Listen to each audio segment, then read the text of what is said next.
Nuclear physics में आज का जो हमारा टॉपिक रहेगा that is binding energy curve. Most important question है, तकरीबन हर साल पेपर में रिपीट होता है। पहले भी आई थिंक +2 में आप पढ़ चुके हो बाइंडिंग एनर्जी कर्व के बारे में। वही सब चीजें हैं, जस्ट एक रिकॉल कर लेते हैं हम इसको।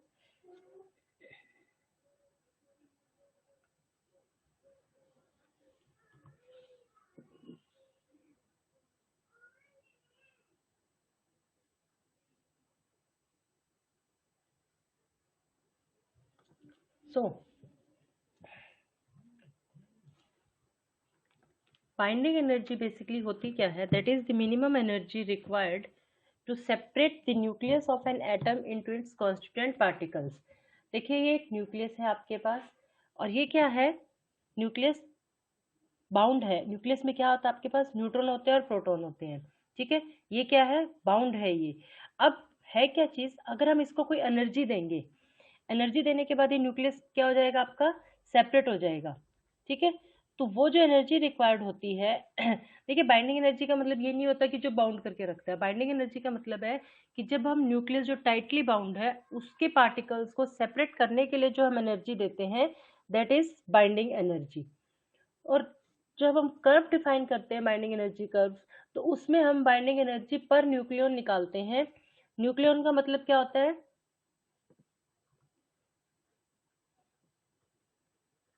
That is number of proton plus neutron.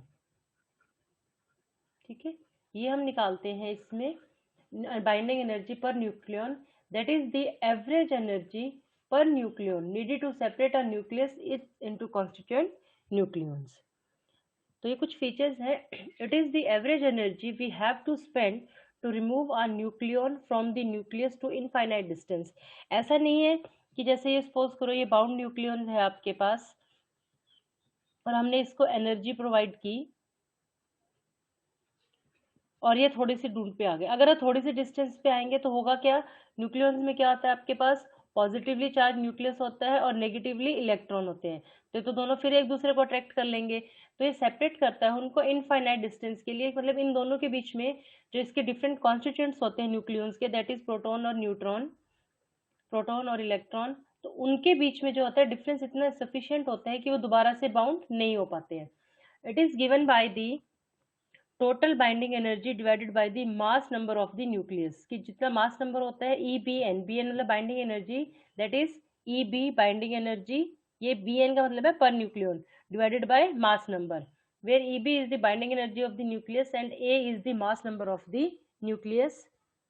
अब अगर हम बाइंडिंग एनर्जी पर न्यूक्लियन की बात करते हैं, so it is the average energy required to remove a nucleon from the nucleus to infinite distance, और it is given by the total binding energy divided by the mass number of the nucleus. ये आपको exam में लिख के आना है, binding energy की definition, binding energy per nucleon की definition.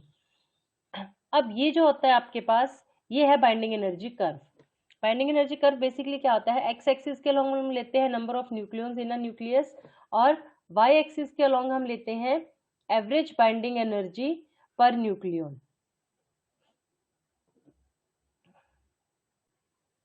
Okay, this is binding energy curve. It is the curve between number of nucleons on along x-axis and binding energy, average binding energy per nucleons along y-axis. तो basically ये curve हमें क्या बता रहा है कि जो कुछ एलिमेंट्स होते हैं हमारे पास इलेक्ट्रॉन जो पीरियोडिक टेबल्स में, कि वो किस तरीके से हमने रख रखे हैं। देखिए, जैसे हाइड्रोजन है यहाँ पे, ये है आपका H1, H2, हीलियम 3, H3, फिर लिथियम 3 पॉजिटिव, फिर हीलियम 4 है, कार्बन है। तो जो बाइंडिंग एनर्जी है वो आपकी कुछ इस तरीके से मूव कर रही है कि ये 0 से स्टार्ट नहीं होती, पहले एकदम से इंक्रीज होती है ये, फिर एकदम से डिक्रीज जाती है, फिर शार्प इंक्रीज के बाद चलते चलते एक पॉइंट पे आने के बाद ये कांस्टेंट हो जाती है। क्लियर? तो अब हम इसके बारे में पढ़ेंगे क्या होती है ये। फर्स्ट पॉइंट है कि average binding energy per nucleon for light nuclei. Light nuclei कौन से होते हैं? जैसे हाइड्रोजन हो गया, hydrogen 1 2, hydrogen 1 1 1 2 1 3, that is hydrogen deuterium और ट्राइटियम। ठीक है, ये जो होते हैं इनकी एनर्जी क्या होती है? स्मॉल होती है। ये आप यहाँ से देख रहे हो, ये नंबर ऑफ न्यूक्लियंस है और ये बाइंडिंग एनर्जी। तो इनकी बाइंडिंग एनर्जी कितनी है? इसकी नियरली 1 MeV है, ये 2 MeV है। क्लियर? ये 3 MeV तक ही इनकी एनर्जी होती है। जो लाइट न्यूक्लियाई होते हैं। फिर for mass number between 2 to 20, अब ये देखिए मास नंबर क्या है आपके पास, यहाँ पर 0 है, यहाँ पे नियरली 2 आ जाएगा, 2 to 20 यहाँ तक।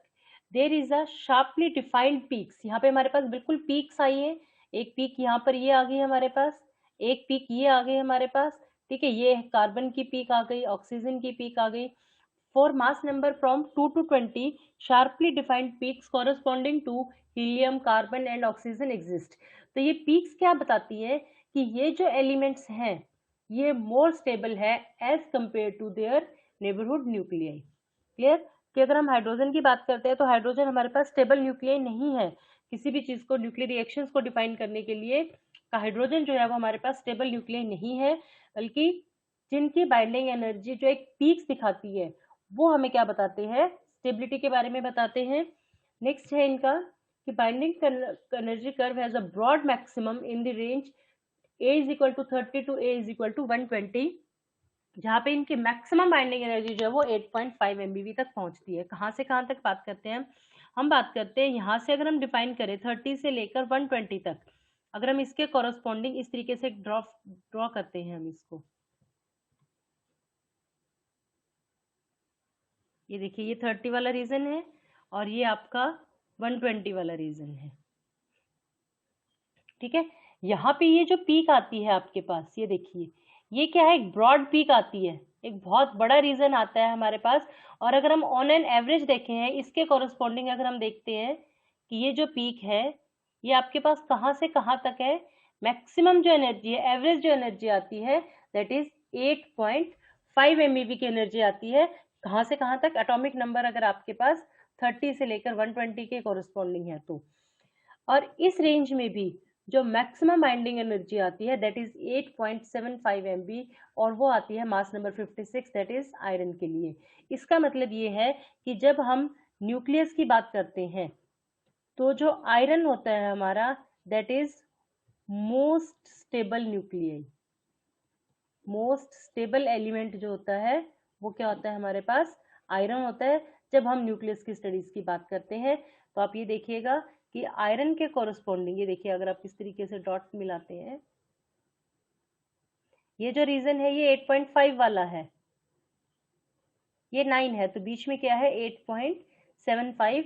ये जो पॉइंट है बहुत इंपॉर्टेंट है, कंपल्सरी क्वेश्चंस में भी, कॉम्पिटेटिव क्वेश्चंस में भी कई बार पूछ लिया जाता है कि बाइंडिंग एनर्जी पर न्यूक्लियन जो होते हैं वो मैक्सिमम किसके लिए होती है और उसकी वैल्यू कितनी होती है। तो मैक्सिमम ये किसके लिए होती है, mass number 56 that is iron के लिए, और इसकी वैल्यू क्या होती है 8.75 MeV। नेक्स्ट जो पॉइंट है कि एज मास नंबर इंक्रीजेस, उसके बाद 120 के बाद अगर हम बात करते हैं कि जैसे जैसे मास नंबर इंक्रीज करता है वैसे वैसे आपकी जो बाइंडिंग एनर्जी है वो डिक्रीज चली जाती है। दैट इसका मतलब क्या हुआ, देखिए अगर हम इसको फिर से बात करें कि अगर हम 120 के बाद की बात करते हैं, ये यहाँ पर हो गया हमारे पास 120 तक, अब 120 के बाद की हम बात कर रहे हैं तो जैसे जैसे हमने मास नंबर इंक्रीज किया, मास नंबर हमारा 140, 160, 180 आ गया, लेकिन बाइंडिंग एनर्जी क्या हो रही है, डिक्रीज हो रही है। डिक्रीज हो रही है तो इसका मतलब क्या है कि हैवी न्यूक्लियाई जो है वो कम स्टेबल होते हैं। देखिए अगर हम न्यूक्लियर रिएक्शंस की बात करते हैं तो हम यूरेनियम को कंसिडर करते हैं, क्यों करते हैं, क्योंकि यूरेनियम इजीली ब्रेक हो जाता है, ठीक है, यूरेनियम क्या होता है इजीली ब्रेक हो जाता है, इसीलिए हम यूरेनियम की बात करते हैं। और वो किस लिए है, क्योंकि यूरेनियम की स्टेबिलिटी क्या है, लो है। और उसकी स्टेबिलिटी लो क्यों है, क्योंकि उसकी बाइंडिंग एनर्जी पर न्यूक्लियन क्या है, कम है। तो ये जो मेन फीचर्स है बाइंडिंग एनर्जी के, ये एग्जाम में बहुत बार पूछे जाते हैं कि draw the binding energy curve and explain it main features. तो बाइंडिंग एनर्जी कर्व आप इस तरीके से ड्रॉ कर दोगे और ये 5 जो है इसके ये मेन फीचर्स हैं। अब एक बार हम दोबारा से इसके फीचर्स को थोड़ा सा और अलग वे से पढ़ते हैं। फर्स्ट फीचर है कि जो मैक्सिमम बाइंडिंग एनर्जी है per nucleon is around 8.75 for mass number A is equal to 56। Second जो पॉइंट है इसका दैट इज कि जो मिनिमम बाइंडिंग एनर्जी है per nucleon is around 7.6 for mass number 238 that is for uranium. मतलब range इसकी कहाँ से है, 7.6 से लेकर 8.75 तक की रेंज है। थर्ड जो पॉइंट है इसका दैट इज कि फॉर ए और 130, मतलब 30 और 170 के बीच में जो बाइंडिंग एनर्जी है दैट इज नियरली कांस्टेंट। देखिए आप इस डायग्राम में हम देखते हैं कि 30 और 170 के बीच में यहाँ से लेके यहाँ तक ये जो है तकरीबन क्या है बाइंडिंग एनर्जी आपके पास नियरली क्या है कांस्टेंट है। अब अगर हम बात करते हैं कि जो बाइंडिंग एनर्जी हम पढ़ते किस लिए, हमें बताती क्या है binding energy. Binding energy curve जो है ये हमें बताता क्या है, बेसिकली ये हमें बताता है स्टेबिलिटी के बारे में। देखिए जैसे हम अगर इस पिक्चर से देखते हैं, दो तरह के रिएक्शंस हमारे पास होते हैं, फिजन और फ्यूजन। ये आप पढ़ चुके हो, फिजन होता है और फ्यूजन होता है। अब ये जो न्यूक्लियस है, हमने बताया कि आयरन वाला जो है ये सबसे ज्यादा स्टेबल होता है, ठीक है। जैसे जैसे हम इस तरफ जाते हैं वैसे वैसे हमारी जो स्टेबिलिटी है वो डिक्रीज होती जाती है, ठीक है। यहाँ जाते हैं, यहाँ भी हमारी स्टेबिलिटी डिक्रीज होती है। तो मतलब मोस्ट स्टेबल स्टेट हमारे पास ये हो गई, ठीक है, मोस्ट स्टेबल न्यूक्लियस हो गया। और ये जो रीजन हो गया हमारे पास, ये हो गया स्टेबल न्यूक्लियाई का रीजन। इसके इस तरफ क्या होता है फ्यूजन, और इसके राइट साइड में क्या आता है फिजन। पेपर में कई बार वो कहते हैं कि explain fission and fusion using binding energy curve.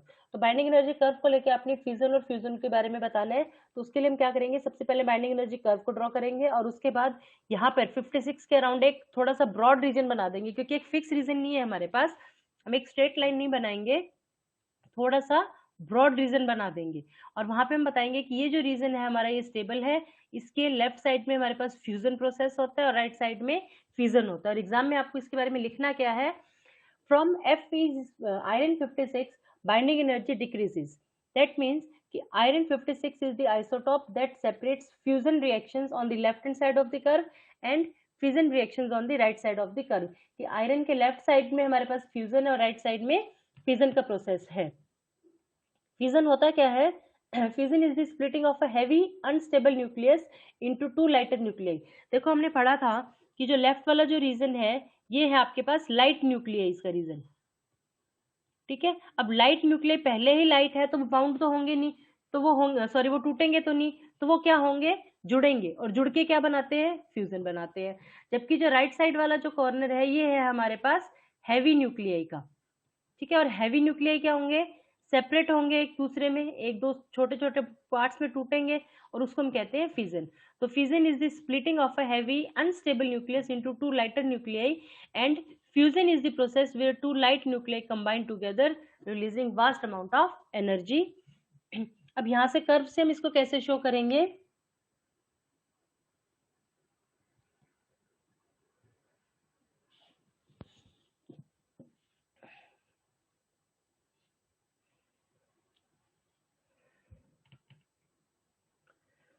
from the curve of binding energy